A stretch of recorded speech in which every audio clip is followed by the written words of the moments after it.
Hi guys, this is Arjun Kumar and you are watching your own YouTube channel The Academy।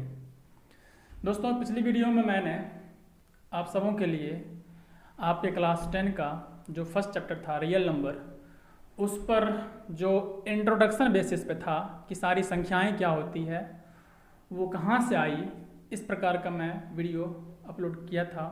I hope आप सब लोग उसको ज़रूर enjoy किए होइएगा और बहुत कुछ सीखे भी होइएगा।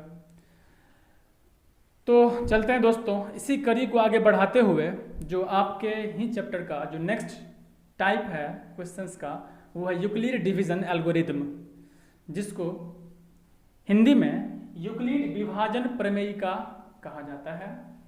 तो पहले हम इसको समझते हैं कि आखिर ये होता क्या है। इसमें 3 वर्ड है, यूक्लिड, एक है डिवीजन, एक है एल्गोरिथम। तो ध्यान समझिएगा इसको।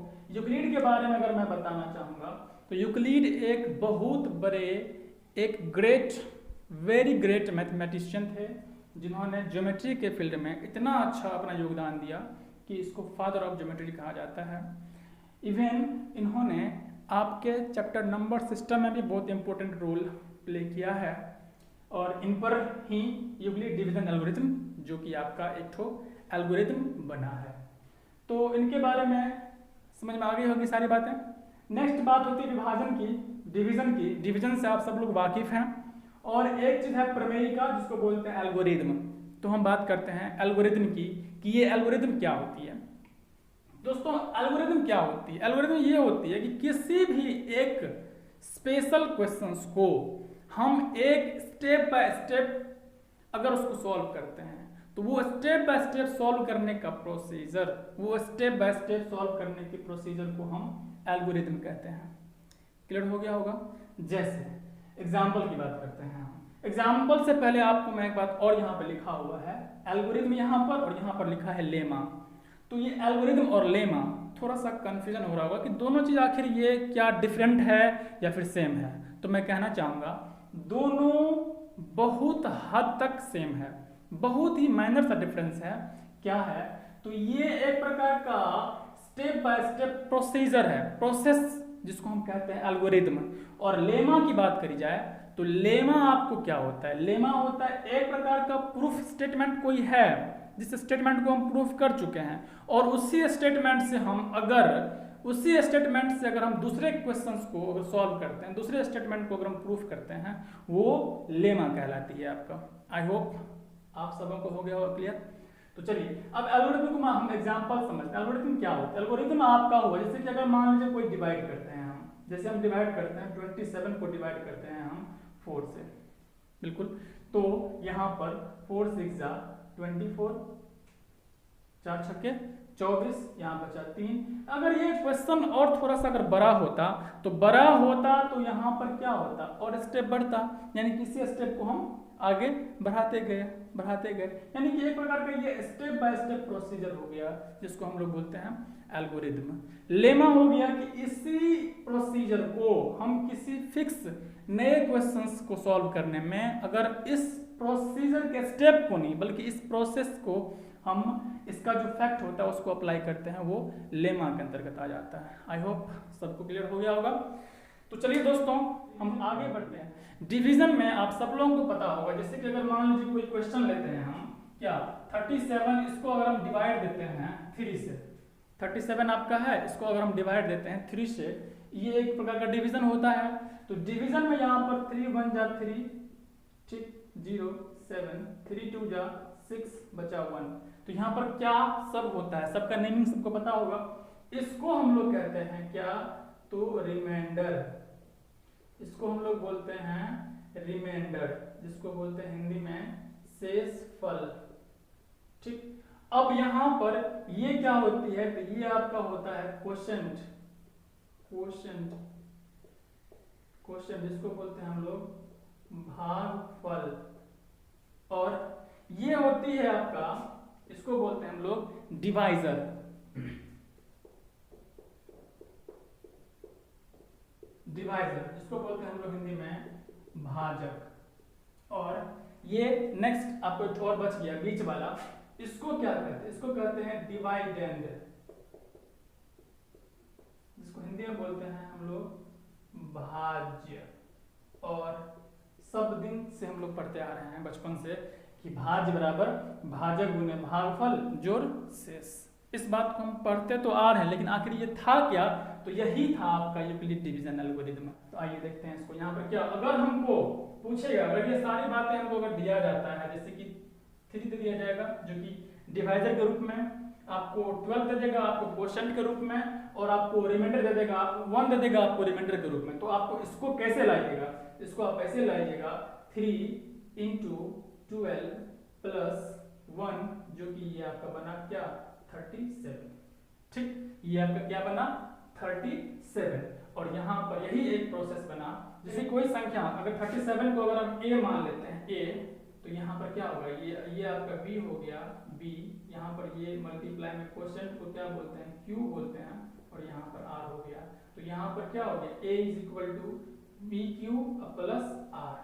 यही बात आपको कहलाती है क्या यूक्लिड डिवीजन एल्गोरिथम।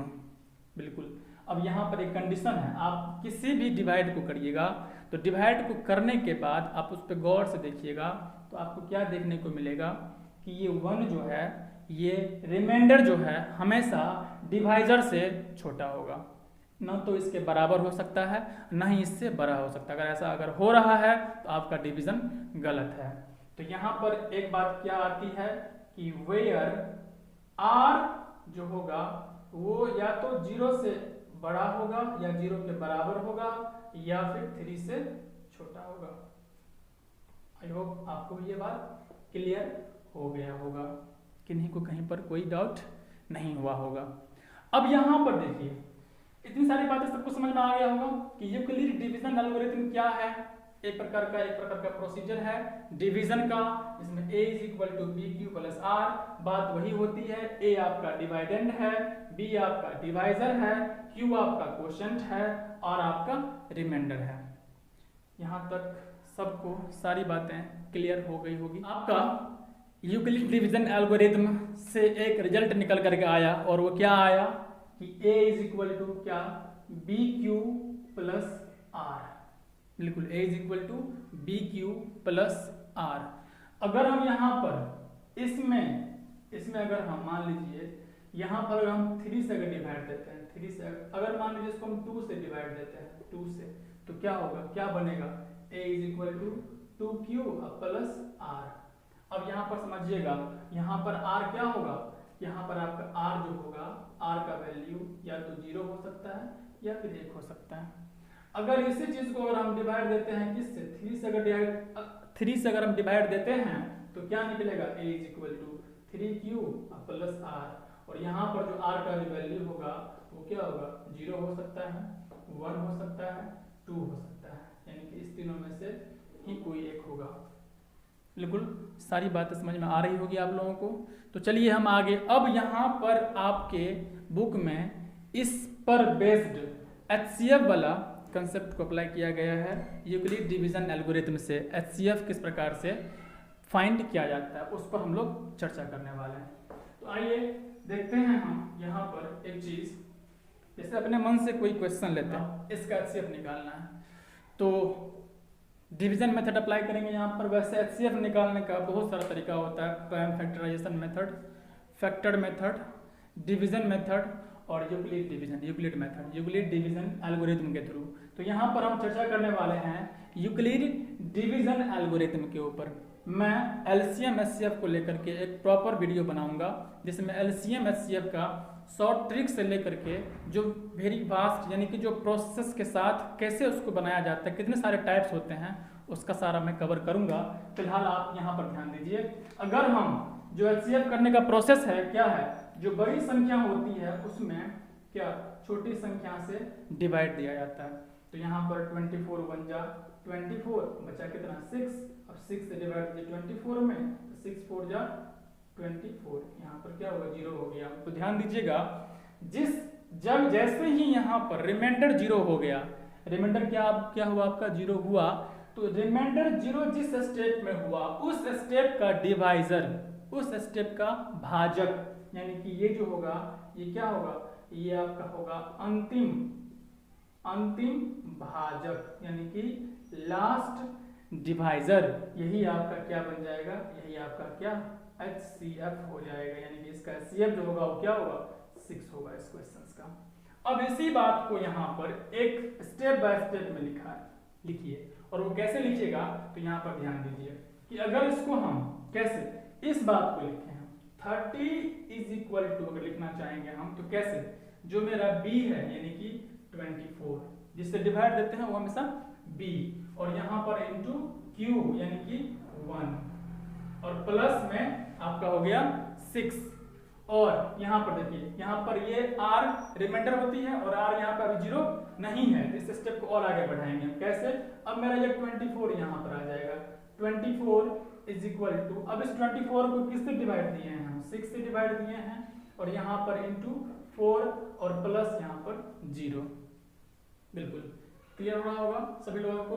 अब इस स्टेप में क्या हो गया, मेरा रिमाइंडर मेरा 0 आ गया, जो कि लास्ट डिवाइजर क्या होगा इसमें, ये आपका क्या होगा डिवाइजर होगा कौन सा, ये आपका हुआ लास्ट डिवाइजर, लास्ट डिवाइजर जो कि आपका क्या कहलाता है HCF कहलाता है, वही आपका HCF इसका आंसर होगा।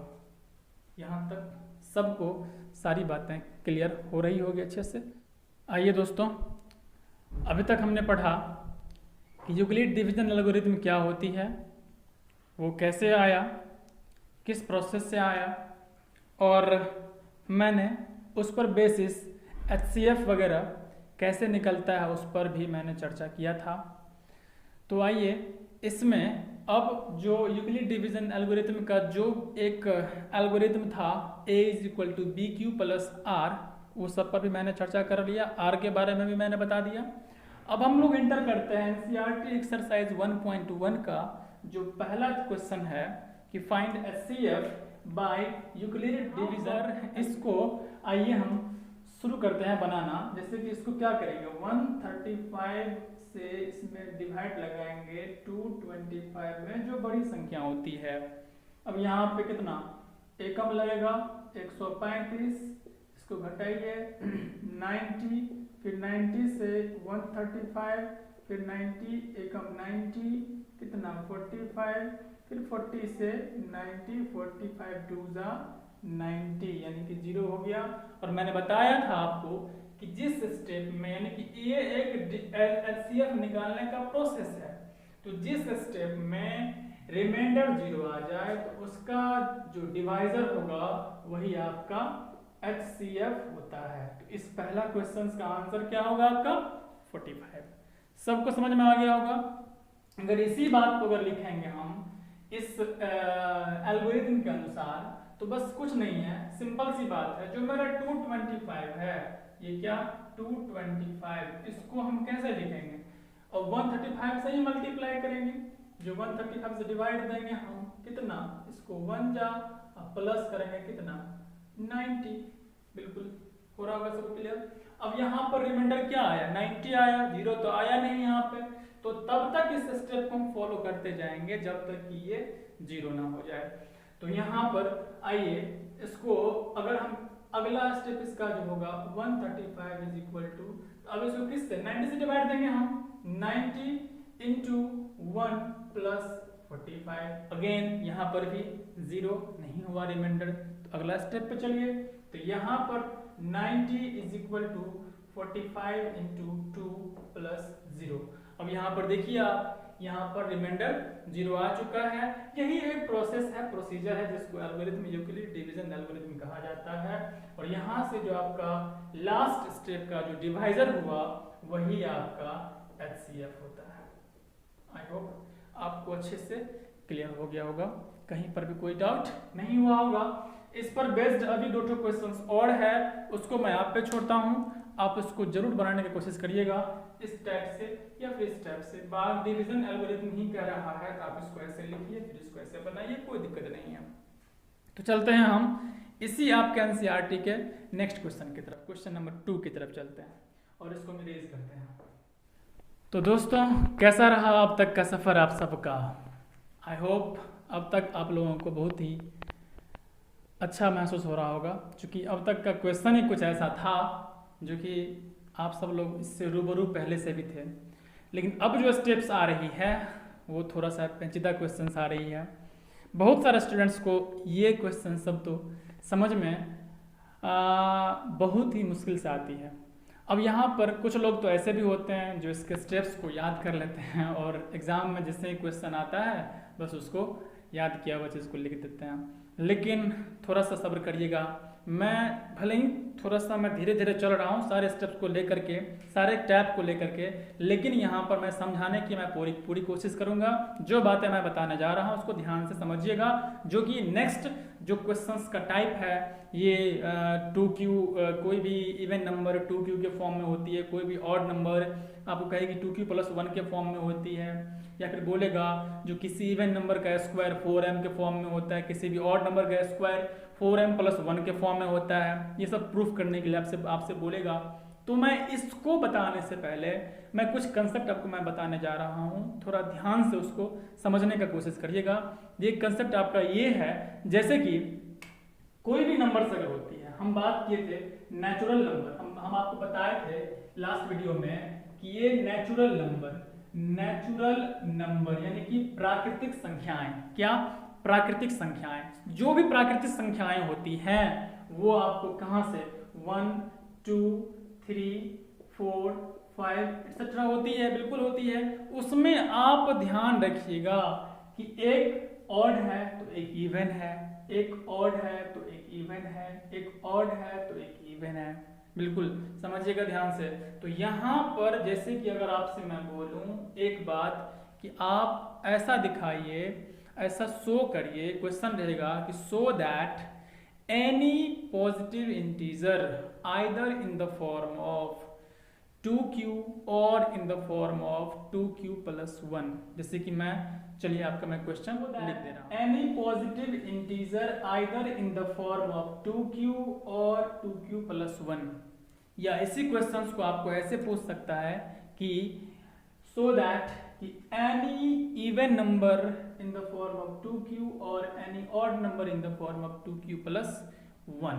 तो दोस्तों इस क्वेश्चंस को मैं समझाने से पहले एक बात है, थोड़ा सा समय आपसे लूंगा और उसको ध्यान समझिएगा जो मैं बताने जा रहा हूं। आप अगर एक संख्या इवन लेते हैं, इवन मतलब सम, इवन को ई से डिनोट करेंगे हम, ऑड को हम ओ से डिनोट करेंगे, बिल्कुल। इवन प्लस इवन आपका रिजल्ट क्या आएगा, इवन आएगा, बिल्कुल यहाँ पर इसको ध्यान दीजिएगा। इवन प्लस इवन आपका क्या आएगा, इवन आएगा। और अगर हम इवन प्लस अगर हम ऑड करते हैं, इवन में अगर हम ऑड को अगर हम जोड़ते हैं तो हमेशा इसका जो वैल्यू आएगा वो क्या आएगा, ऑड आएगा। अगर हम ऑड में अगर हम ऑड को अगर हम जोड़ते हैं तो इसका वैल्यू हमेशा क्या आएगा, इवन आएगा। यहाँ तक सबको समझ में आ रहा होगा।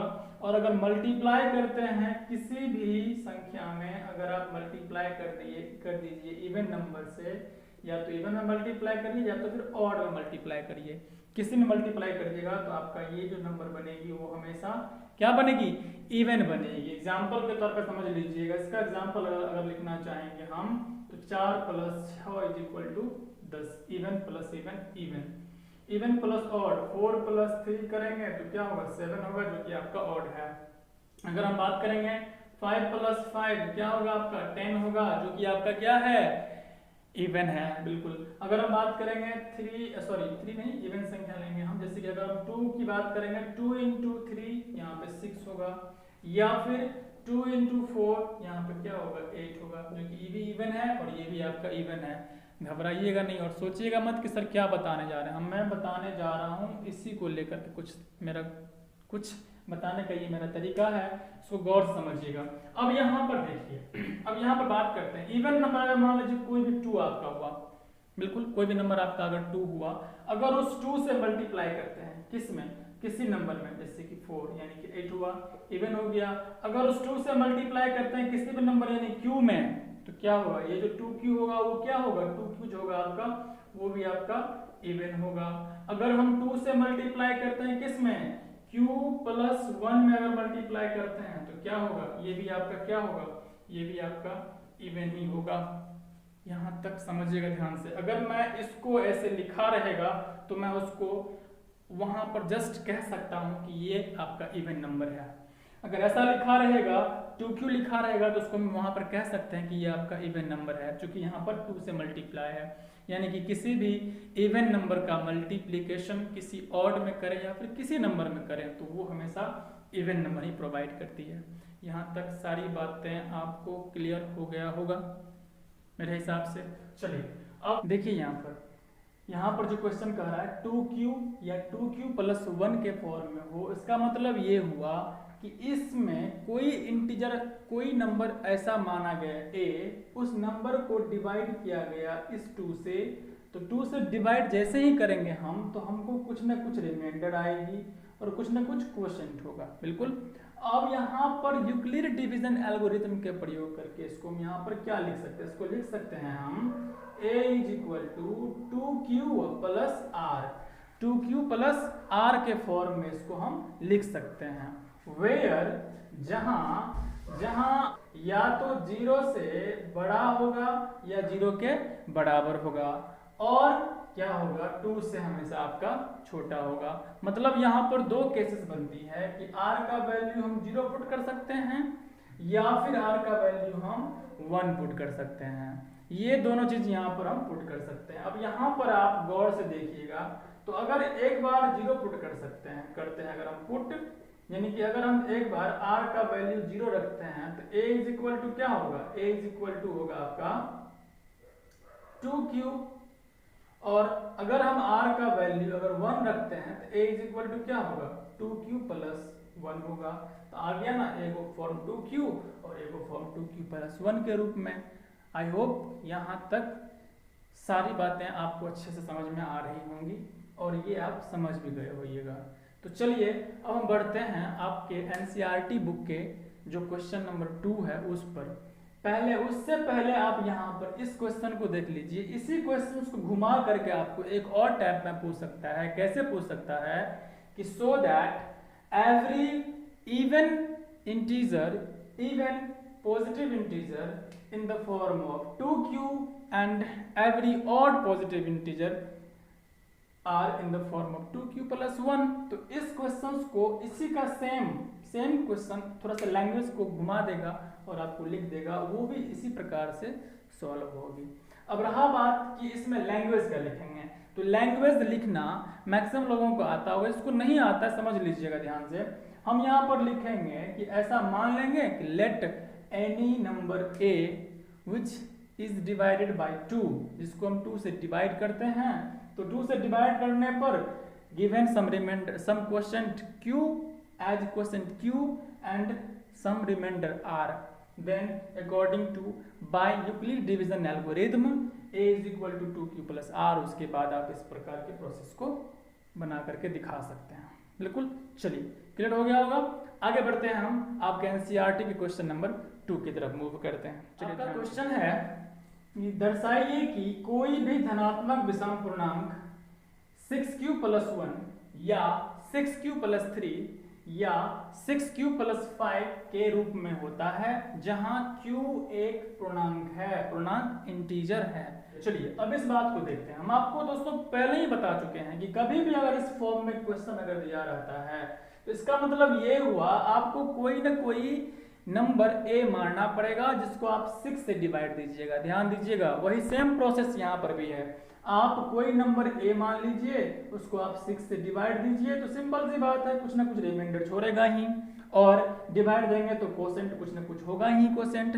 तो यूक्लिड डिवीजन एल्गोरिथम से क्या हो जाएगा, a = हो जाएगा आपका 6q + r, और यहाँ पर जो r का वैल्यू होगा वो r का वैल्यू 0 के बराबर या बड़ा होगा 0 से, और किससे, हमेशा डिवाइजर से छोटा होता है, 6 से छोटा होगा। तो यहाँ पर कुल 5 केसेस बनेंगी। 5 केसेस क्या सब बनेंगी, r का वैल्यू आपको 0 हो सकता है, या फिर आपको 1 हो सकता है, या फिर 2 हो सकता है, या फिर 3 हो सकता है, या 4 या 5 हो सकता है।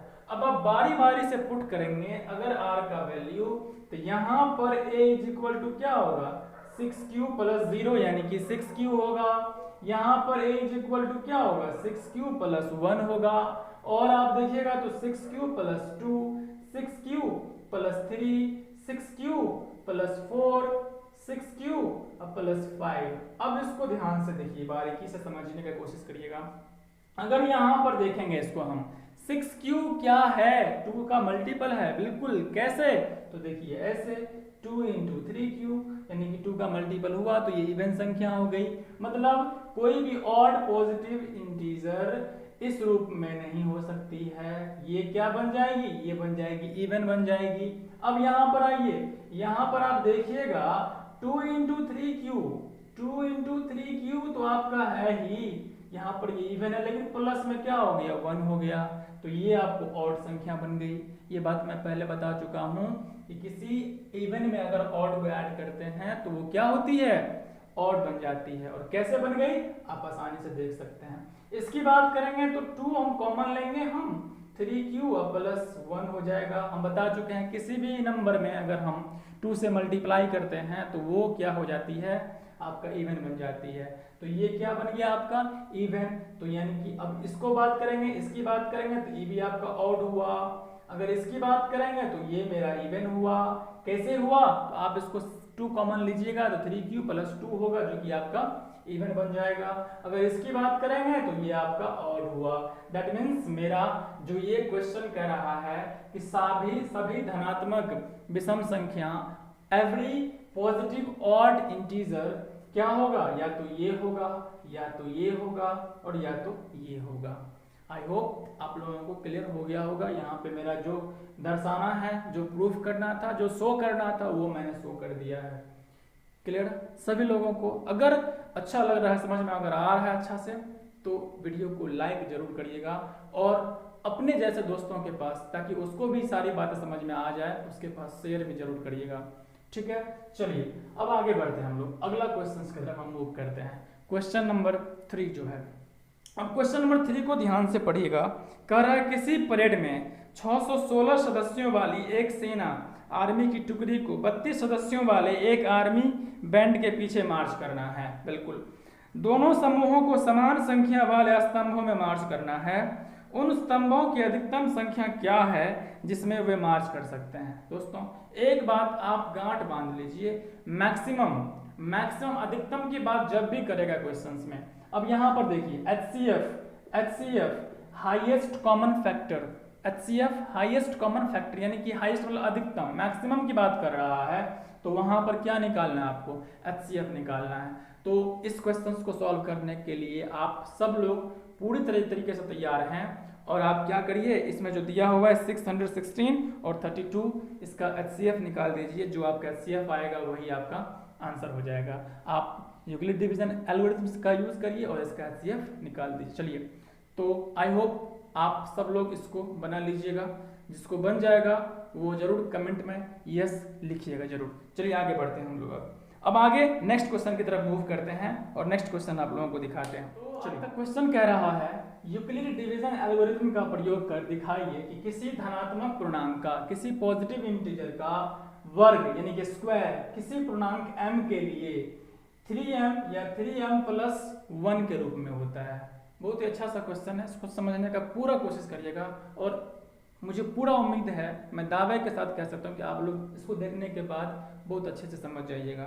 चलिए क्वेश्चन को सॉल्व करते हैं। मैंने पहले ही बता चुका है दोस्तों क्या कि इस क्वेश्चन को सॉल्व करने के लिए आप इसको देखिए 3m या 3m प्लस 1 के रूप में है। तो मैं पहले ही कह चुका हूँ यहाँ पर डिवाइजर क्या है, 3 है आपका डिवाइजर। चलिए अब हम फिर से वही बात करेंगे, वही कहानी दोहराएंगे हम। यहाँ पर क्या, कोई हम सम इंटीजर a मान लेंगे, कोई इंटीजर मान लीजिए a, आप लोगों को लिखना है ऐसे कोई इंटीजर सम इंटीजर a मान लीजिए। अगर उसको 3 से अगर हम डिवाइड देते हैं तो डिवाइड देने के बाद क्या होगी, कुछ रिमाइंडर निकलेगी, कुछ क्वोशेंट निकलेगी। तो वो क्या होगी, तो वो देखिए आप यहाँ पर 3 से अगर डिवाइड देते हैं किसी इंटीजर अगर a में, हम यहाँ से बनाते हैं 3 से अगर डिवाइड देते हैं किसी इंटीजर अगर हम मान लीजिए a में अगर डिवाइड देते हैं तो कुछ ना कुछ यहाँ पर क्या आएगी, रिमाइंडर आएगी ही आएगी, कुछ ना कुछ क्वोशेंट आपको आएगी ही आएगी। तो इसको हम यूक्लिड डिवीजन एल्गोरिथम के थ्रू कैसे लिखेंगे, इसको लिखेंगे हम a इज इक्वल टू क्या 3q प्लस r लिखेंगे, जहां क्या r का जो वैल्यू होगा वो क्या होगा, r का जो वैल्यू होगा, r का वैल्यू या तो 0 के बराबर या बड़ा होगा 0 से, या और 3 से हमेशा वो छोटा होगा। तो यहाँ भी दोस्तों तीन केसेस बनेंगे। क्या बनेंगे? आपको r का वैल्यू या तो आप 0 पुट करिए, या तो r 1 पुट करिए, या तो फिर आप 2 पुट करिए। यहाँ पर देखिएगा ध्यान से, तो आपको क्या क्या सब निकलेंगे। यहाँ पर निकलेगा क्या, a इज इक्वल टू निकलेगा 3q प्लस यहाँ पर r का वैल्यू 0 तो 3q ही हो जाएगा। अगर सेकंड की बात करेंगे तो a इज इक्वल टू क्या निकलेगा, 3q प्लस 1 निकलेगा। अगर हम नेक्स्ट की बात करें a is equal to 3q plus 2 निकलेगा। अब आइए, अब क्वेश्चन को ध्यान से पढ़िएगा, ध्यान से। अब यहाँ पर कह रहा है वर्ग यानी कि स्क्वायर करने पर, अगर हम इसका स्क्वायर करते हैं, इसका अगर हम स्क्वायर करते हैं तो क्या होगा, 3 3 जा 9q स्क्वायर। अब देखिए यहाँ पर गौर समझिएगा, 9q स्क्वायर को क्या इसको ऐसे लिख सकते हैं हम, 3 इंटू 3q स्क्वायर, बिल्कुल। अब यहाँ पर ये बात हम क्या बोले, हम यहाँ पर क्वेश्चन में लिखा हुआ है किसी पूर्णांक m के लिए, किसी पूर्णांक m के लिए, m का कोई भी पूर्णांक हो। अब कहिएगा यहाँ पर क्या ये 3m के रूप में हुआ, बिल्कुल हुआ। कैसे? अगर यहाँ पर q का वैल्यू कुछ भी पुट कर दीजिए, कोई ना कोई पूर्णांक बन ही जाएगी। अगर 1 पुट करेंगे तो 3 बनेगी, 2 पुट करेंगे तो 4 3 या 12 बन जाएगी, जो कि दोनों पूर्णांक है, 1 भी पूर्णांक है, 2 भी पूर्णांक, 12 भी पूर्णांक है। यानी कि पहला चीज ये हमको वेरीफाई हो गया कि 3m के रूप में है, ये पहला केस, ठीक। अब सेकंड केस की अगर बात करेंगे हम, तो यहाँ पर ध्यान से देखिएगा, अगर स्क्वायर करेंगे, इसका अगर हम स्क्वायर करेंगे तो स्क्वायर करने पर क्या मुझे निकलेगी, यहाँ पर हमको, मेरे पास ये आएगा 9q square plus 6q plus 1। अब यहाँ पर गौर से देखिएगा, गौर से समझने की कोशिश करिएगा, अगर यहाँ पर हम 3 कॉमन लेते हैं दोनों में से तो क्या यहाँ पर होगा, यहाँ पर बनेगा हमको 3q स्क्वायर प्लस क्या, यहाँ पर 2q और यहाँ पर प्लस 1। तो यहाँ पर अगर इसको अगर m मान लेते हैं हम तो किस फॉर्म में हो गया, 3m प्लस 1 के रूप में आपका हो गया। क्लियर हुआ यहाँ तक? बिल्कुल। यहाँ पर लिखा है किसी पूर्णांक m के लिए, तो m के जगह पे ये बात आ गई, 3m प्लस 1 के रूप में हो गया। अगर इसकी बात करते हैं हम, थोड़ा सा इसको मिटा करके यहाँ पर लिखते हैं हम, a is equal to 3q और प्लस क्या है, r का वैल्यू 2 पुट करेंगे 2। अगर इसका अगर स्क्वायर करते हैं तो गौर समझिएगा, यहाँ पर देखिए, यहाँ पर ध्यान से देखिएगा, 9q स्क्वायर होगा, बिल्कुल a प्लस बी का होल स्क्वायर सब जानते हैं, a square plus 2ab plus b square होती है। तो यहाँ पर प्लस 3 2 जा 6 2 जा 12q और यहाँ पर क्या होगा, प्लस 4 होगा। क्लियर हो रहा है? चलिए आगे देखते हैं। अगर इसमें इसको ऐसे लिख सकते हैं हम, 9q square plus 12q plus 3 plus 1। बताइए किसी को डाउट कहीं पर? बिल्कुल भी नहीं होना चाहिए। कैसे? यहाँ पर 3 प्लस 1 इसको हम एक्सपेंड, तीनों में से, इस तीनों में से कॉमन लीजिए, किसको, 3 कॉमन लीजिए आप, तो क्या होगा यहाँ पर होगा आपका 3q स्क्वायर, बिल्कुल क्या होगा, 3q स्क्वायर प्लस 4q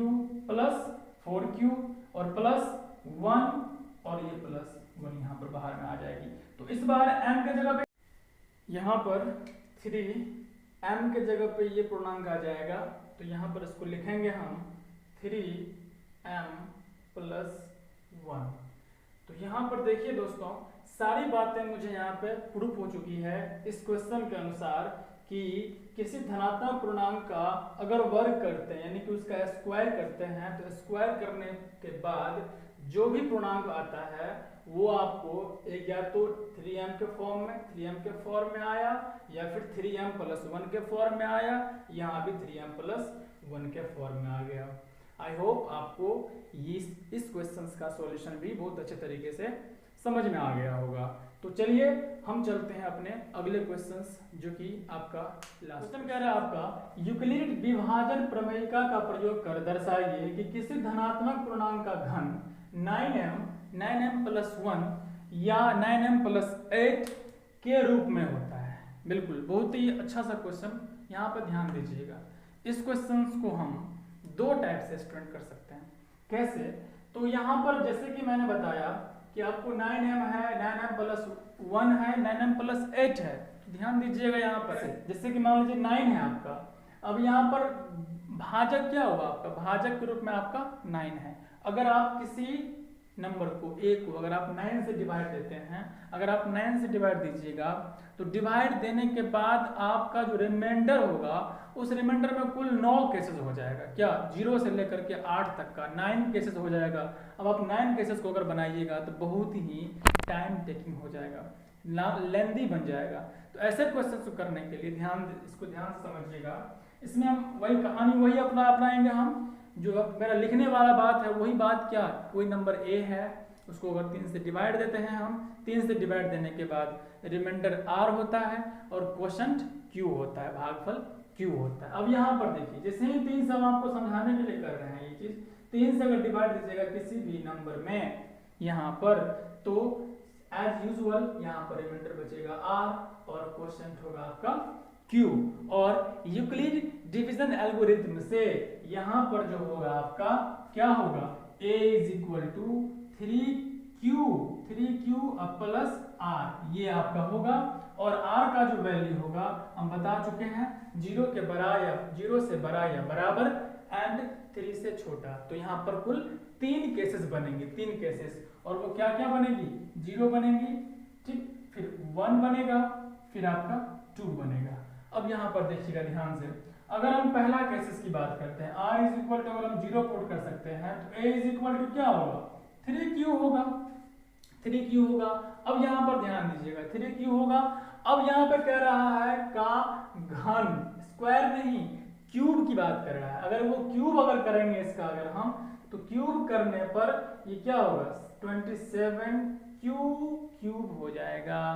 अब यहाँ पर इसको देखिए ध्यान से, तो क्या इसको हम नहीं लिख सकते हैं, 9 इंटू 3q क्यूब, 27 क्यूब हो जाएगा। अब यहाँ पर देखिए, ये आपका कोई इंटीजर m हो गया, तो ये आपका पहला केस इसके अनुसार 9m आपका प्रूफ हो चुका है। बहुत ही आसान है, बहुत आसानी से इसको आप बना सकते हैं, बशर्ते समझने की देरी है। अगर आप समझ गए तो बहुत जल्दी बन जाएगा ये सब सारा क्वेश्चन सब। मुझे पूरा विश्वास है कि इस पूरा चैप्टर को जैसे ही खत्म होगा तो आप लोग पूरा ओवर कॉन्फिडेंट हो जाइएगा कि नहीं अब इस क्वेश्चन को हम अच्छे से हम उड़ा देंगे। चलिए आइए अब आगे देखते हैं। अगला सेकंड केसेस है आपका r is equal to 1, r is equal to 1। तो यहाँ पर a इज इक्वल टू क्या होगा, 3q प्लस 1। और अगेन क्या करेंगे हम लोग, क्यूब करेंगे, क्योंकि घन करने के क्यूब करेंगे, 27q cube, a cube plus b cube plus b cube plus 3a square b, 3 3 9 q square plus 9q होगा आपका। अब यहाँ पर इसको अरेंज करिए तो 27q cube plus 9q square plus 9q plus 1।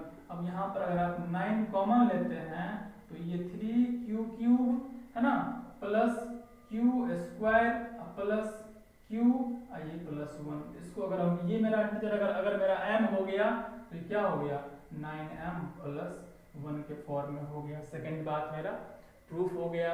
Again अगर नेक्स्ट अगर हम बात करते हैं, a इज इक्वल टू क्या, 3q प्लस अगर हम r का वैल्यू अगर 2 लेते हैं तो इसका अगर हम क्यूब करेंगे, इसका अगर हम क्यूब करेंगे, चूंकि घन करने के लिए कह रहा है, अगर इसको अगर क्यूब करते हैं तो फिर से वही वाला बात, a प्लस b का होल क्यूब हो गया, तो a क्यूब यानी कि 27q क्यूब बिल्कुल, प्लस b क्यूब तो plus 8 plus 3a square b यानी कि 3 3 9 3 27 दूना 54 q स्क्वायर 54 q स्क्वायर, ध्यान दीजिएगा।